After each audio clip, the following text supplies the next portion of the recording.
ఎక్కువగా మీ దగ్గరికి ఎలాంటి సమస్యలతో వస్తుంటారు? గవర్నమెంట్ బ్యాంక్స్ తాకట్టు పెడితే 1 year దాకా డిస్టర్బ్ చేయరండి. Private banks 3 months 6 months option పెట్టేస్తున్నారు. అది కస్టమర్ బంగారం ఆక్షన్కి కనుక వెళితే మన సివిల్ స్కోర్ పోతుంది, ఫర్దర్ లోన్స్ రావు, చాలా ఇబ్బంది పడతారు.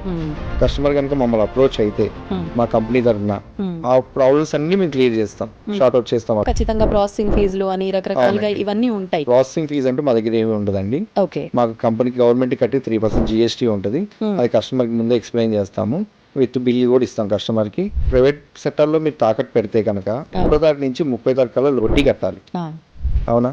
వడ్డీ కట్టకపోతే ఏమవుద్ది, అది తీసుకెళ్ళి మళ్ళీ సెకండ్ దాంట్లో పెడతారు. సెకండ్లో కట్టలేదు, 2 నెలలు కట్టాలి, 2 నెలల నుంచి 3 నెలలకి వెళ్తుంది. ఈ 3 నెలల నుంచి 6 నెలలకి వెళ్ళేసరికల్లా మీరు పెట్టిన 90 పైసలు వడ్డీ రూపాయి వడ్డీయే అక్కడికి వెళ్తే 2 రూపాయలు అయిపోతుంది. కరెక్ట్గా శాలరీ ఒక టైంకి ఎవరికి పడట్లేదు ఈ రోజుల్లో. ఆ టైంకి ఎలా కడతారని తీసుకొచ్చి ఈ గోల్డ్ మీద లోన్స్ తీసుకుని మీరు ఒకసారి గూగుల్లో కొడితే ఎన్ని లక్షల కోట్లు బిజినెస్ జరుగుతుందో మన ఏపీ తెలంగాణలో మీరే చూడొచ్చు. చాలా ఎక్కువ క్వాంటిటీలో బంగారం పెడుతుంటారు. అక్కడ ఎంత మోతాదులో బంగారం ఉన్నప్పటికీ మీ స్పందన ఇలానే ఉంటుంది. డెఫినెట్గా అండి, 1 గ్రామ్ నుంచి కేజీ దాకా ఎంతైనా సరే విత్ ఇన్ 1 hourలో వాళ్ళకి క్లియర్ చేసే బాధ్యత మా కంపెనీదండి.